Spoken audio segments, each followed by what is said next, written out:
What's going on, guys? If this is your first time on BeamerView, my name is D, and what we do here on this YouTube channel is go over the latest BMWs. We go over tips and tricks and even some setup videos as well. So definitely subscribe to this channel if that's something that you guys are into. And before further ado, guys, let's go and get started. Alright guys, so we're here sitting in the BMW i4 and we're literally just going to go left to right and check out every single physical button that we see. So I'm just going to move the camera right along here, and I do apologize if you guys get a little dizzy, but right over here we have the lock and unlock. And if you go right down here, this is where you would go for your headlight controls. So the auto switch is right over here, and I'm going to get down a little bit lower so you guys can see the rest of the buttons that are down here. But you can see the off button that's on the left side, and the auto button is going to be the most useful one. So just keep your car in that if you want the headlights to go on all by themselves. The button to the right of that, which is this one right over here, that's headlights on. And these three buttons that are right down here, a lot of people don't know what those are, but those are actually parking lights. So let's just say, for example, if you were parked at a very dark spot and you wanted to leave the lights on in the rear so people know that you're parked there, you could actually just have the left light on or just the right one, or if you wanted both, just hit the middle one. And as we're still down here, this little scrolling knob that you see on the right, that is actually used to control your brightness at nighttime. And of course, we do have a little cubby right down here. Pretty useful. And I'm gonna come right back up. And right over here, guys, we're seeing some pretty cool buttons, but we have our seating assignment.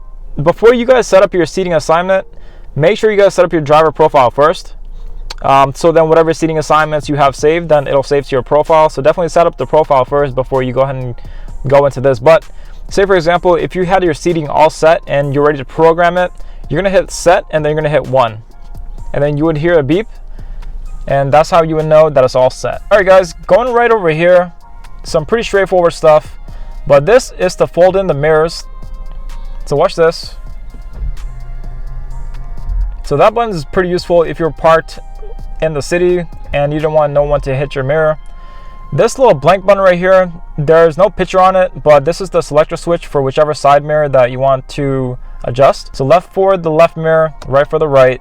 And this little dial that we see right over here, this little circle, that's of course what you would use to adjust your side mirror however you want it. And of course, guys, we have our windows, and right down here we have our child lock for the windows as well. This button that you see way down there, that is for your trunk. Now, cool thing with that is the fact that if you have a powered trunk, you could push down and then the trunk would open, but if you were to hold it up, it would actually close the trunk as well too. Now the trick is that you have to hold it up the whole time, but definitely try that out if you have a powered trunk. It's really cool. To the left of my foot, this little switch that you see right there, that is to open the hood.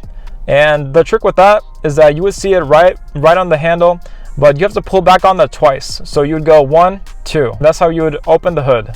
We got some cubbies right down here, and now we're gonna be checking out the steering wheel. Again, this is the M Sport steering wheel, but the buttons are all the same for all the BMWs. Everything here, this is all cruise control. This is gonna be the on and off switch. This is to set your cruise control, resume and cancel your cruise control as well. Cool trick right here. This is to adjust your mile per hour by 1. But say, for example, if you want to adjust your mile per hour by 5s, just do a hard push and then you'll feel the click. So that's how you could adjust your mile per hour by 5s. It's a pretty cool trick. And right over here we see limit, and what limit does for BMWs right over here is that you can actually set your speed limit to 80 miles per hour, and then the car will actually prevent you from going above that. Right over here we have our heated steering wheel, horn, and then over here we have our multimedia controls. So we have our volume knob, which is right over here. We have track seeking right here, skipping tracks or going to the next radio station. That's what you would use for this guy. So for this guy right here, if you have a head-up display, you will see a menu pop up on your head-up display. This car does have it, but I did deactivate it so we can see things more along here. But this actually brings up a menu right over there. For this vehicle, you actually use this to customize your screen that you see right over here. We also have our phone button that's right here. Cool trick with this one is that, yeah, you can hit this to pick up the phone call, but you can also use that to hang up a phone call too. So whenever you're done with the call, just hit this and then the call will drop. Right over here, we have a really powerful voice command. A cool trick with this one is that if you hit it one time, yeah, you get the BMW voice command, but if you connect to Apple CarPlay or Android Auto, if you hold this down, you could actually get Google Assistant or even Siri to pop up and then you could tell Siri or Google Assistant to make commands on your telephone, like make phone calls or write text messages. So that's what you can use this button for too. It's very, very useful. Right over here we have our BC, which stands for board computer. That is used to scroll through some different menus that you see right in the middle there. It's also used to reset your trip computer as well. So if you want to reset your trip computer, just hold this guy down and then it'll bring it back down to 0. This button right here that you see right over here, this guy is for automatic high beams, which is super, super useful. So a lot of BMWs, they all come with automatic high beams. At nighttime, try it out. You're gonna see a headlight with the A on it pop up right on the screen. That's how you know that the feature is on. But the way that it works is, if you guys don't know, is that if the vehicle detects a car that is coming towards you or right in front of you, it will turn off the high beams all by itself. And then as soon as the lights are all gone, then it'll turn back on the high beams all by itself as well too. Super useful. Right over here we have our wiper controls. Now if you push it up one notch, you'll see the green light and then the car will be in auto. So now it's in its rain sensing mode. And right over here we have our dial to control the sensitivity for the auto mode. But if you wanted the wipers to go faster, just go to fast. Or if you want them slower or less sensitive, just go down to slow. Oh, one thing to mention, just because I forgot, because I'm a BMW driver too, but this is also your blinker. I know a lot of BMW drivers don't know what this is, but this is what you would use to switch lanes. And moving right along, we do have our main iDrive 8 screen. Now, I actually did a separate video on iDrive 8 going in depth with all the different widgets and features, so definitely check that out. I did do that video about 2 weeks ago, so that should be right on the channel as well. If you guys want the link to that, just ask in the comment box below. But I do have that video going through iDrive 8, going through all the different menus and functions and everything. Right down here we have our vents. One trick is that you can actually control your vents airflow to be open or closed. And then right down here, guys, we have our physical buttons that are still left. But yeah, guys, we have our volume knob, which you can push to mute as well. And then we have our track skipping right here. We have our hazards, and the only climate control physical buttons that we have is going to be for the defrosters, which is for the front and for the back. Right down here we have a wireless charging pad. This vehicle does not have it, but some BMWs still do have it. So if you have a wireless charging pad, look on your sticker first to make sure you have it, but your wireless charger should go right over there. We have a USB standard, and we have our cup holders. We also have a 12 volt that's right over here too. If you have more USB adapters, those can go into there. And then moving right along, we are at the shifter or the center console, and some really cool things that we're looking at right here. This is for traction control, and if you wanted to turn off your traction, you could actually just hit this button. Most of the time you're not going to use this at all. The only time you would use this is if you want to go do donuts on the track, or if you're stuck in snow and you needed the wheels to spin in order to build momentum to get up the snow. That's the only time that you would use traction control off, but by default it's always on. And this specific vehicle has the whole 3D view camera system. So this is going to be your drive recorder. If you want the vehicle to start to record, just hold this guy down and then it'll record video. And right below that, we actually have this little P with a cone beside it that stands for parking assistance. What that will do is bring up this whole camera system that you see right here. Now, again, guys, this vehicle does have the Parking Assistance Plus package, which gives you this really cool bird's eye view. It also means that the vehicle can park itself, as you can see, and you also have some really cool menus that you see right over here too, such as 3D view and car wash that helps you align your tire to the rail in a car wash. And then moving right along, we do have our start stop button that's right over here.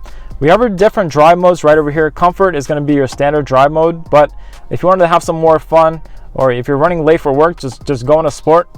And then if you were to hit sport, if you look on the menu, there's different types of sport that you can choose from, but they have sport standard, sport boost, which is basically like the old sport plus, and sport individual, which you can customize which features in the car that you want to feel sporty. Going back down, guys, we have Eco Pro. Now, if you want to maximize your fuel efficiency or charge efficiency, I should say, for this car, you would actually hit this. And some really cool things that the car will do is reduce the throttle feel, so it's less sensitive, so you're not going to be on the throttle as much.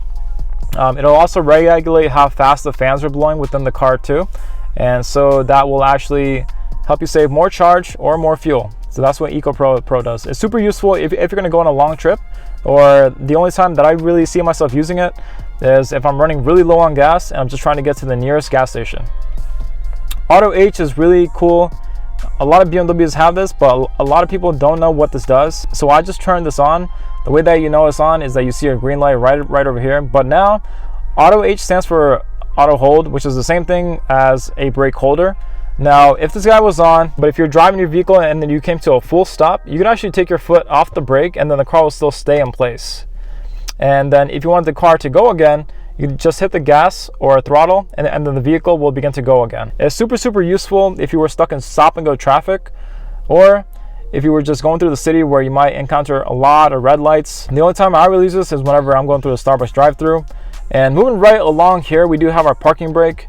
Now the parking brake is on right now. You can tell that it is by this red light that you see right over here. But if you want to disengage that, push down and then it'll disengage. And again, if you wanted to engage, just pull up on it and the red light's on, and that's how you know that the e-brake's on. This little shifter is a little bit different. If you're completely new to BMWs, you might not get how this guy works. But so the biggest thing to mention is that if you wanted to park your car, just hit this P that you see right here. That's how you park your car every single day. And then the biggest trick with this guy, guys, is the fact that there is an unlock switch that's right over here. This is what you have to hold down, and then you have to pull down to go into drive. Now the vehicle's in drive, but if you want to go up to neutral and give it a small push up, now it's in neutral. And then if you want to go into reverse, just push up all the way, and now it's in reverse. I'm going to go back to drive. Now a lot of people are wondering what this B stands for. I'm not exactly sure what the B stands for, but if you were to go into B, it does activate the vehicle's one pedal mode. I think that this stands for brake regeneration. Now that we're in B, you could actually use your throttle to control how fast or slow you want the car to go. And basically what I mean by that is if you were to give it less throttle, the vehicle will actually slow down as soon as you let off the throttle. And right over here, guys, we have our iDrive controller. And if I were to hit home, it brings us back to the home screen, as you can see. But the most useful buttons that you will see here is map, which brings you to your map that you're currently using. It works for Apple Maps as well too. And media is also useful if you want to go see whatever you're playing on the radio. And then telephone is right over here if you want to switch phones or if you want to connect a new phone. And lastly, nav is right here, which you can use to punch in a address. We have our back button that's right over here. If you hit back, it goes back to the last screen. We have our option key right here to pull up different options that you might have on iDrive 8. And right inside here, guys, there's not too much going on, but this vehicle and all the new BMWs, they do come with USB-C. And if you guys don't have the charging cord for this, I would highly recommend getting it because it does charge your phone 3 times faster, and that's really useful. And lastly, guys, moving up to the top where we have our sunroof controls. So everything that's sunroof related is all right here. If you wanted to tilt it, just push in, and that does a little tilt. If you want to pull back the shade that we see right over here, just pull back on it once, and then it brings the shade back. And now if you were to push this back one more time, it'll actually do the glass.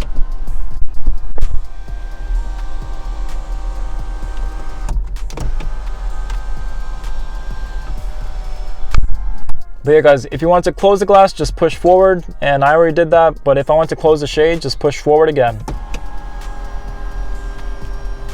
And there you have it, the shade's closed, the glass is closed, and that's how you control that. Also right here we have some reading lights. Reading light for the driver's side, reading light for the passenger, and if you hit this middle one, it's all lights on. And lastly, guys, we have our SOS. Now if you have a new BMW, you do have roadside assistance for up to 4 years. You can also resubscribe to that as well, but the SOS button is right over here. If you ever needed help or if you were stuck on the side of the road, this is what you would push. The actual button is actually right behind here, so push this to unlock it and then push that to make the phone call. But yeah, guys, that was every single button on the BMW i4, every single physical button, I should say. And if you guys think that I missed anything, please go ahead and drop it down below. But let me know what you guys thought about this video. If you guys have an i4 that's on the way, or if you just got one, congrats on that. And let me know if you guys have any questions. Hope you guys have a great day, and don't forget to subscribe. See ya.